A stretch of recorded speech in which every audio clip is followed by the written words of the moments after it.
Another price change for Tesla. I know, a shocker. This time it's really not a physical part of a car. This is going to be about their software, specifically full self-driving features going to be going up in price per Elon Musk's tweet yesterday. When?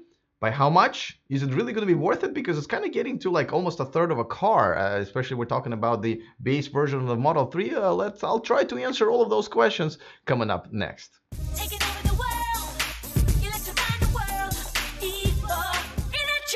Welcome to E4Electric, your number one source of unbiased electric car news. If this is your first time here, go ahead and click on that subscribe button so you don't miss anything. And don't forget to sign up for our weekly exclusive content newsletter. Go to e4electric.com/VIP. Okay, let's talk about full self-driving.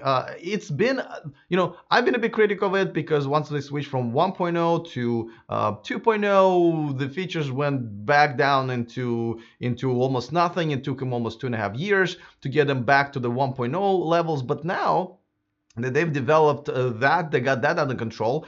Some of the features that are coming out is absolutely amazing. The navigator and autopilot is awesome, and the parking lot summon is just absolutely mind-blowing, and there will be more and more features that are coming up. It looks like they're getting closer to getting the car stopped at the red lights. So this is getting into some futuristic stuff, and I'm very excited. Now, full self-driving feature it sits on top of autopilot feature. So right now, prices change all the time, as you guys know. It's $3,000. It's $2,000 because it's now included. See, I can't keep track of it. It's $2,000 really, but it's included into the newer pricing of the car for the autopilot, and then it's $5,000 to get the full self-driving. Now, they're also coming up with a new hardware, with a new computer that's super fast, and it will be retrofitted in cars where owners already paid for the full self-driving, and the newer cars will be getting that. So the computer is going to be able to handle all kinds of updates. It also has full redundancy if you want, but even with the redundancy is right now, just with the features it has right now, it will be only taking up to 10% of memory. I shouldn't say right now. I think specifically Elon said for the navigator and autopilot mode, which I'm assuming is a lot of freaking processing. So I'm going to assume that's almost at the top load. So that's pretty impressive.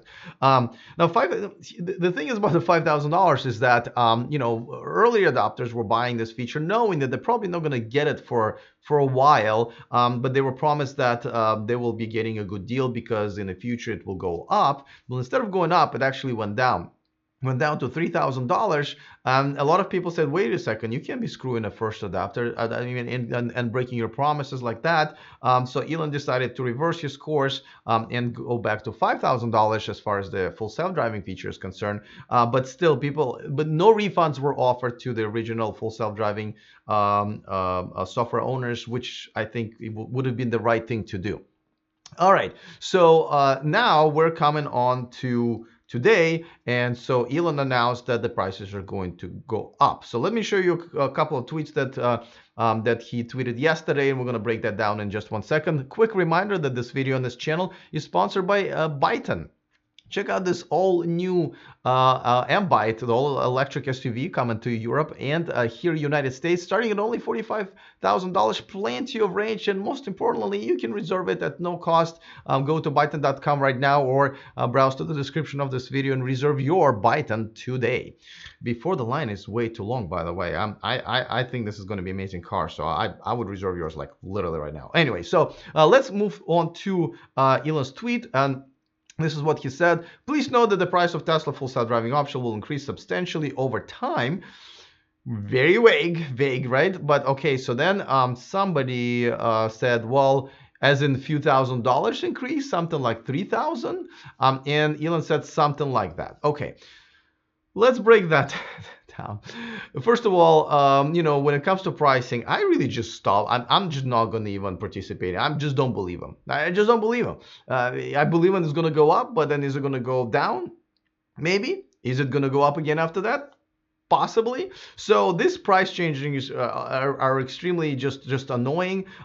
People like me I'm still thinking about maybe getting back into owning a Tesla. I don't know, but that's just completely turning me off. It's just buying one right now just makes like no financial sense to me, and I think a lot of other people. And just, but at the same time, here's my problem is like when you buy a software or even hardware, right? And then there's a new version that comes up. you don't end up paying more for that version. You just kind of pay the same price. I mean, look at like TV sets, right?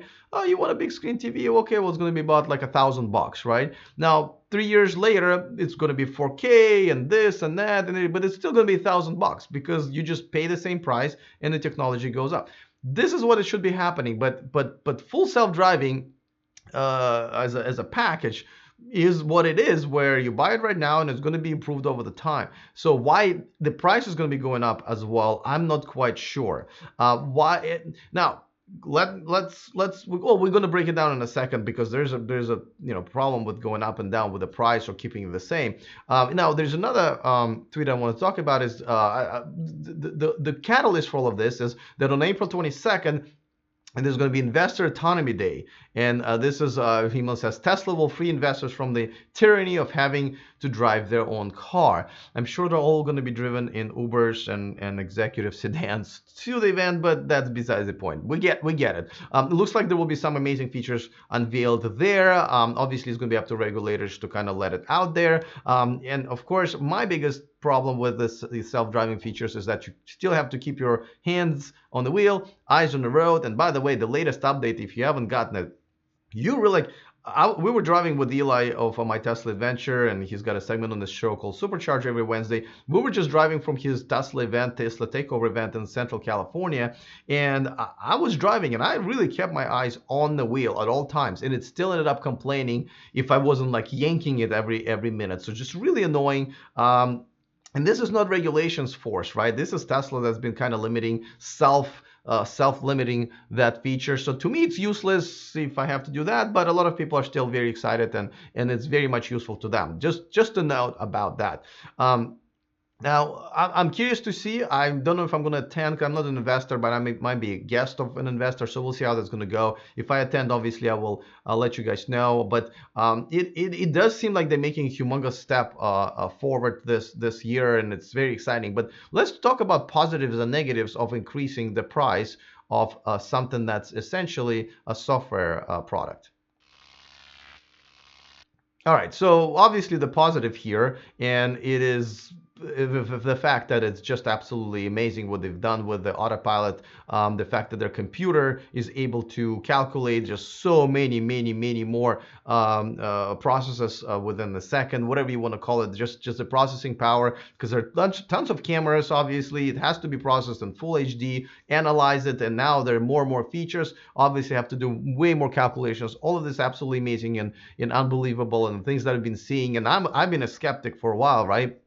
And finally seeing things that I can be excited about once again. And the fact that they're having this event means that there's something else that they're going to show us that's going to be a big deal. Now, as far as price is concerned, and I think this is where kind of I think a lot of people will take issue with it, increasing the price of a package of that software and even hardware, because the hardware, I think once they retrofit some of the existing full self-driving owners' cars, with it moving forward, you will get what you get. And then if you get a car in a year or two and the computer is faster and better, then that's what you get there. I think all those whole free updates are going to stop with as far as hardware is concerned.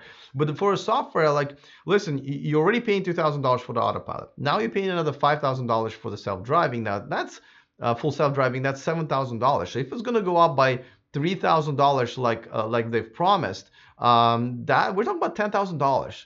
So if you're buying, let's say, a $40,000 Model 3, we're talking about a quarter of the car being the self-driving software. And again, don't let me wrong, this is definitely not full self-driving in the sense of like, you still have to keep your hands on the wheel and eyes on the road, and it can only mainly do it right now on the freeway. I think it's going to be a while until they can do it in the city. So you're essentially paying for just a bit of an assistant, just for you to be a little bit more lazy and relaxed while you're driving, but it's just not going to change your driving experience by that much. And I think a lot of people would agree with me, though. Some people absolutely love it, and they do use Autopilot like it is an Autopilot, and they don't really have to pay that much attention to the road. Obviously, it's a personal preference, but I don't know, $10,000 for this, I think it's a little pricey. Look, I mean, let me know in the comment section. What do you think? $10,000 for the full self-driving? Is this reasonable? Is it not reasonable? We'll see. Time will tell. I'm curious to see if they're going to be able to sell and what features they're going to be offering us. Is he going to unveil something that's full, level 4? Okay, maybe then we're listening. By the way, don't forget to subscribe to the newsletter I mentioned in the beginning. It's our VIP list. Go to e4lecture.com/VIP. And of course, thank you to one of my newer Patreons, Brad Sequoia. Thank you so much for joining my Patreon community. The only place where you can watch me live. Thank you for contributing and supporting my independent channel. All of my Patreons, if you want to become one, you can go to the description of this video or just simply to patreon.com/e4lecture.